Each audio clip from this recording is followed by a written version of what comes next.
नमस्कार दोस्तों, मैं हूं नेहा और आज मैं आपको मोनिका और संतोष की कहानी सुनाने जा रही हूं। आशा करती हूं कि आपको ये कहानी ज़रूर पसंद आएगी। मेरा नाम मोनिका है।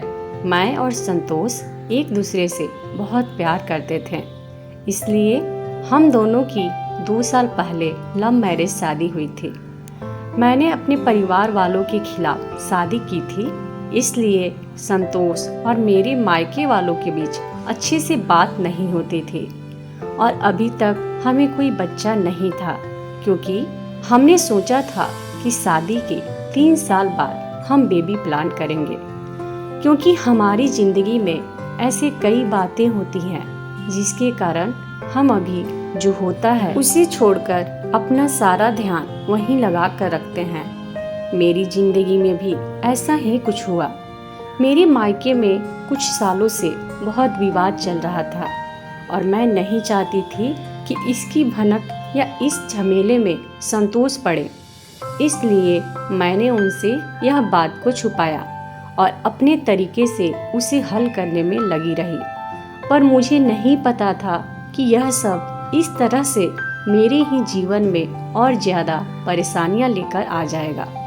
मैंने कई बातें थी जो संतोष से छिपा कर रखी थी। इस कारण संतोष को पता नहीं क्या क्या लगने लगा और संतोष ना जाने कब मन ही मन मुझसे अलग होने लगे। शादी के इतने सालों बाद हमें लगता है कि सब सही चल रहा है, लेकिन यह सब कैसे हो गया मुझे पता भी नहीं चला। कभी भी हमारे बीच में इस तरह की कोई बात नहीं होती थी। संतोष मुझसे ज़्यादा कुछ पूछते नहीं थे। उनका स्वभाव ही कुछ इस तरह का था, या शायद मैं ही अपनी परेशानियों के चलते वो नहीं देख पाई जो मेरे जीवन में आने वाला था।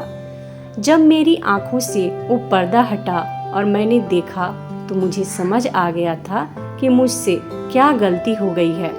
मुझे इस बात का एहसास हो गया था। मैंने उस गलती को ठीक करना चाहा, लेकिन तब तक शायद देर हो चुकी थी। संतोष एक शाम अपने फैसले के बारे में मुझे बता दिया। संतोष ने कहा कि मुझे तुमसे ज़्यादा कुछ नहीं बोलना है, ना जानना है। मैं बस तुमसे तलाक चाहता हूँ। मेरी ज़िंदगी में कोई है और मैं अब उसी के साथ रहना चाहता हूँ और मेरा फैसला नहीं बदलेगा, चाहे तुम कुछ भी कहो। यह सुनकर जैसे मेरे पैरों के तले जमीन खिसक गई हो। मुझे पता भी नहीं चला कि कब मैं संतोष से इतनी दूर हो गई और कब उनकी ज़िंदगी में कोई और भी आ गई। इतना तो मैं जानती थी कि एक बार वो जो सोच लेते हैं फिर वही करते हैं। मैंने उस समय अपने आप को कंट्रोल किया। मैंने उनसे बैठकर बात करना चाहती थी, उनसे सवाल जवाब करना चाहती थी। अगर अब मुझसे प्यार नहीं करते हैं तो मुझे उनके जीवन से चले ही जाना चाहिए, मुझसे यही लग रहा था, क्योंकि उन्होंने मुझे साफ साफ कह दिया था। कभी मैं क्या विचार करती, कभी क्या, मुझे कुछ समझ में नहीं आ रहा था कि आखिर मैं क्या करूं। कुछ दिनों तक हम लोग इस घर में ऐसे रह रहे थे जैसे कि अजनबी इंसान हो। हमारे बीच किसी तरह की कोई बात नहीं होती थी। मैं अपने को और संतोष को कुछ समय देना चाहती थी। मुझे एक मन ऐसा कर रहा था कि वो अगर किसी और से प्यार करने लगे हैं तो मुझे उनके साथ नहीं रहना। उन पर गुस्सा भी आ रहा था, पर मैं अपने रिश्ते को और कुछ समय देना चाहती थी। आखिर गलती मेरी ही थी। मैंने भी उन्हें नज़रअंदाज कर रखा था और इसी दौरान करीब 2 महीने बाद संतोष ने तलाक के पेपर रेडी करवा लिए और मेरे सामने रख दिए। कहा इस पर साइन कर दो। मैंने फिर भी उनसे बात करना चाहा, लेकिन वो दरवाज़ा बंद करके अपने कमरे में चले गए। पूरी रात मेरे रोने में निकल गई, लेकिन शायद अब संतोष को मेरी सिसकियाँ सुनाई नहीं दे रही थी। अगली शाम संतोष ने फिर कहा कि इस पर साइन कर दो, अब कोई फायदा नहीं है, मेरा फैसला नहीं बदलने वाला है। तलाक के बाद तुम्हें जो चाहिए मैं दूंगा, बस तुम इस पर साइन कर दो। मेरी ज़िंदगी में कोई है, अब मैं तुम्हारे साथ नहीं रह सकता। इतना काफ़ी है मुझे तोड़ने के लिए। रात भर फिर मैंने कभी सोचा कि साइन कर दूंगी, कभी कुछ हजार तरह के विचार मेरे मन में चलने लगे। लेकिन मैंने सोचा कि मुझे इस रिश्ते को एक मौका और देना चाहिए।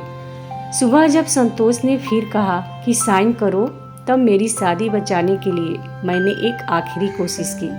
मैंने संतोष से कहा कि मैं इस पर साइन कर दूंगी, लेकिन मेरी एक शर्त है। संतोष ने पूछा कि क्या बताओ। मैंने कहा कि 1 महीने तक आपको वही करना होगा जो आप शादी के शुरुआत में करते थे। संतोष ने पूछा क्या करना होगा। मैंने कहा आपको सोते समय यहाँ से मुझे गोदी में उठाकर अपने बिस्तर तक ले जाकर सुलाना होगा। संतोष ने मेरी तरफ थोड़ा गुस्से से देखा और कहा ऐसा नहीं हो सकता है। मैंने कहा मैं चाहती हूँ कि आप मेरे लिए वो दिन वापस ले आएं, उसके बाद तो कभी नहीं आएंगे। इसलिए 1 महीने के लिए आप मेरी यह इच्छा को पूरा कर दें। आप नहीं मानेंगे तो भी इस पर साइन कर दूंगी, लेकिन अगर मान जाते तो साइन करते वक्त मेरा दुख थोड़ा कम हो जाएगा। वो कुछ समय चुप रहे और फिर उन्होंने मेरी बात मान ली।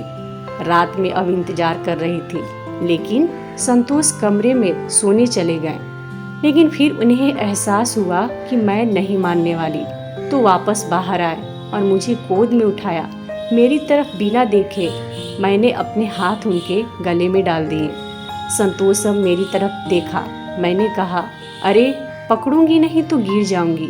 मेरे चेहरे पर एक मुस्कान और शर्म दोनों थी। लगा जैसे कि आज ही हमारी शादी हुई है और यह पहली रात है। वो धीरे धीरे मुझे लेकर बिस्तर तक गए।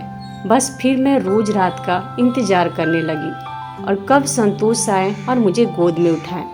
पहले 3 से 4 दिन में ही संतोष के चेहरे पर भी थोड़ी मुस्कान तो आने लगी। नजरें मिलाने से अभी डर रहे थे। शायद उन्हें डर था कि फिर से मेरे लिए प्यार न जग जाए। करीब 15 दिन बाद संतोष का हृदय परिवर्तन होने लगा। मुझे संतोष की आंखों में प्यार दिखाई देने लगा। संतोष भी अब मेरी आंखों में देखने लगे। रोज रात को यही होता था। हम दोनों के बीच में जो दूरी थी अब खत्म होने लगी। शायद संतोष को भी अब यह एहसास होने लगा था। यह सब मेरी जिंदगी के खूबसूरत पल थे। 1 महीना पूरा होने में ही था। मुझे पता था कि ऐसा करने के बाद हमारे सारे गिलवे शिकायत दूर हो जाएंगे, और वैसा ही हुआ।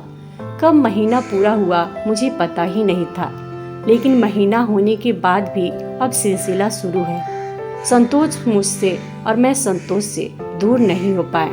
सोया हुआ प्यार फिर से जाग गया। पिछली बातों पर मैंने संतोष से कोई बात नहीं की, लेकिन मुझे नहीं लगता कि संतोष की जिंदगी में कोई और है। क्या पता संतोष ने यह सब मुझे सबक सिखाने के लिए किया हो। जो भी हो, मैं अपना प्यार और अपने पति को खोना नहीं चाहती थी। इसलिए मैंने पिछली बातों को लेकर संतोष से कुछ भी नहीं पूछा, क्योंकि अब संतोष भी खुश रहने लगे थे और हम दोनों का तलाक होने से बच गया। दोस्तों, कभी कभी हम दूसरे लोगों की वजह से अपने रिश्ते खराब कर लेते हैं, जिसकी वजह से हमारे रिश्ते यानी पति पत्नी के रिश्ते में दूरियां आ जाती हैं और इसकी वजह से कई रिश्ते टूट जाते हैं। इसलिए आपको किसी तीसरे की वजह से अपने रिश्ते में खटास ना आने दें।